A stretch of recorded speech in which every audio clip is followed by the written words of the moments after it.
ملا کا دخل ہوتا ہے، جسے وہ دینا چاہتا ہے اسے اس جوڑے سے دیا کرتا ہے۔ تو اے انسانوں، اے نوجوانوں، میری اپیل یہ ہے کہ رب کائنات فرماتا ہے وَلَا تَكُونُوا كَالَّذِينَ نَسُوا اللَّهَ، اے انسانوں تم ان لوگوں کی طرح نہ ہو جاؤ جنہوں نے اللہ کو بھلا دیا ہے۔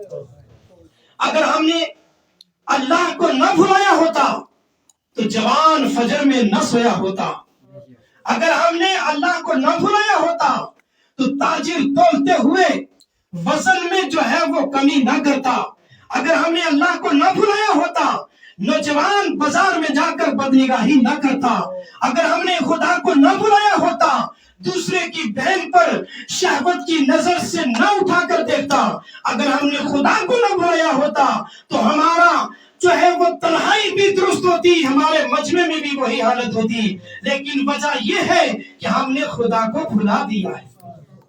اور جب بندہ خدا کو بھلا دیتا ہے تو پھر محبت کا تقاضا یہ ہے کہ دونوں طرف سے ہوا کرتی ہے، ایک طرف سے دشمنی ہوگی، دوسری طرف سے محبت کے پھول نہیں برسائے جائیں گے، بلکہ محب اور محبوب میں یہ تقاضا ہوتا ہے کہ اگر محب ایک قدم آگے بڑھتا ہے تو محبوب 2 قدم آگے بڑھا کرتا ہے۔ اور خدا کے فضل سے، اللہ تبارک و تعالیٰ کے کرم سے اللہ نے اپنے حبیب کے ذریعے ہم تک جو حدیث کا مجموعہ پہنچا ہے وہ ان کے اندر آیا ہے کہ خدا بند قدوس حدیث قدسی میں فرماتا ہے کہ میرا بندہ میری طرف ایک بالشت ہوتا ہے تو میں اس کی طرف ایک بالشت ہو جاتا ہوں، میرا بندہ میری طرف ایک ہاتھ ہوتا ہے میں اس کی طرف 10 ہاتھ ہو جاتا ہوں۔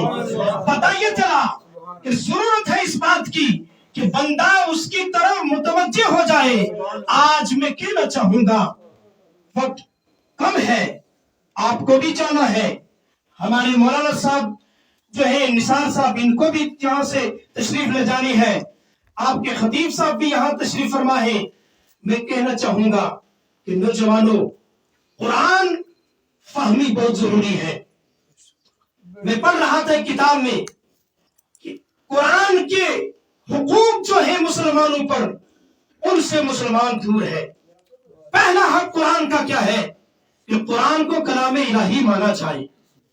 اگر کلام الہی مان لیا تو اس کا مطلب نہیں ہے کہ باپ کو باپ مان لیا، ماں کا شوہر مان لیا، اب وہ کہیں گرا پڑا ہے کوئی احترام نہیں، دوائی کی ضرورت ہے کوئی احترام نہیں، تو یہ ماننا نہ ہوا۔ ماننا کب ہے کہ باپ کی جو شان ہے اس شان کے مطابق اس کی خدمت کی جائے، یہ ماننا ہوا، اس کی ضرورتوں کو پورا کیا جائے، یہ ماننا ہوا۔ تو قرآن کو ماننا کیا ہے؟ قرآن کو ماننا، کلام الہی ماننا یہ ہے کہ جو احکامات اس کے اندر آئے ہیں ان پر عمل کرنا، یہ قرآن کو ماننا ہے۔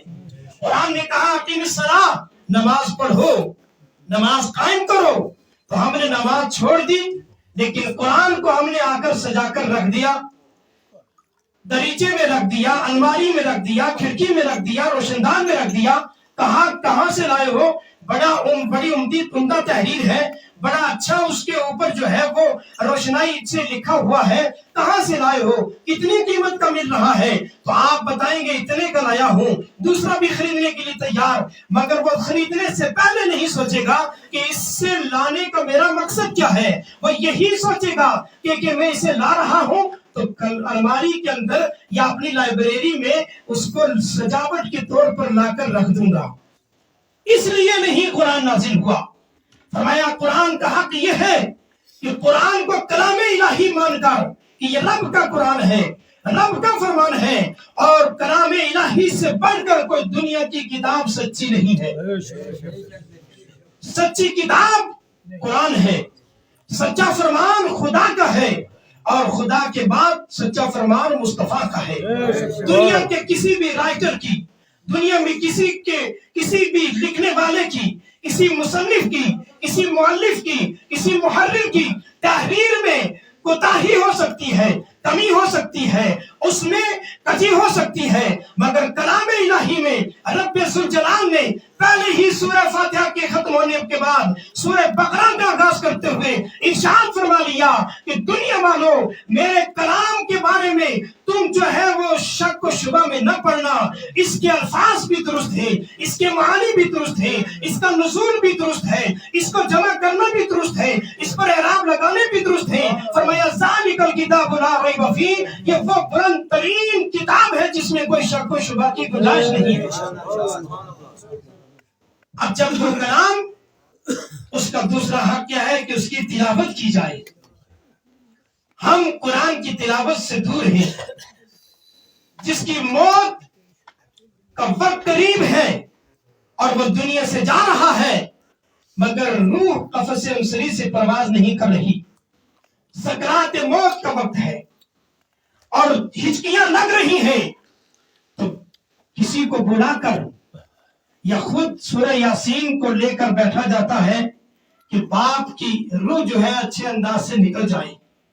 قرآن زندوں کو دنیا سے لے جانے کے لیے نہیں آیا تھا، قرآن زندگی بخشنے کے لیے آیا تھا، زندگی گزارنے کے لیے آیا تھا، زندگی کے اندر نکھار پیدا کرنے کے لیے نازل ہوا تھا، مگر قرآن کی تلاوت آج چھوڑی جا رہی ہے۔ آج صرف اور صرف موبائل کا سہارا لیا جا رہا ہے۔ اور پھر قرآن کے بعد اس کا تیسرا حق کیا ہے؟ تیسرا حق یہ ہے کہ قرآن کو سمجھا جائے۔ اگر ایک بلا تشبیہ و تمثیل ایس پی صاحب ایک نوٹس جاری کرتے ہیں اور میسج آ جاتا ہے ہر ایک کے موبائل میں کہ فلاں ٹائم کل راجوری پہنچنا ہے، مگر جو انگلش جاننے سے واقف ہوں گے، انگلش سے، اس لینگویج سے، وہی اس ٹائم پر راجوری پہنچ سکیں گے۔ کیوں؟ کہ انہیں تو پتا چلے گا، انہیں تو معلومات ہوگی، انہیں تو خبر ہوگی کہ یہ میسج جو بھیجا ہے اس میں کہا کیا ہے، اس میں پیغام کیا ہے۔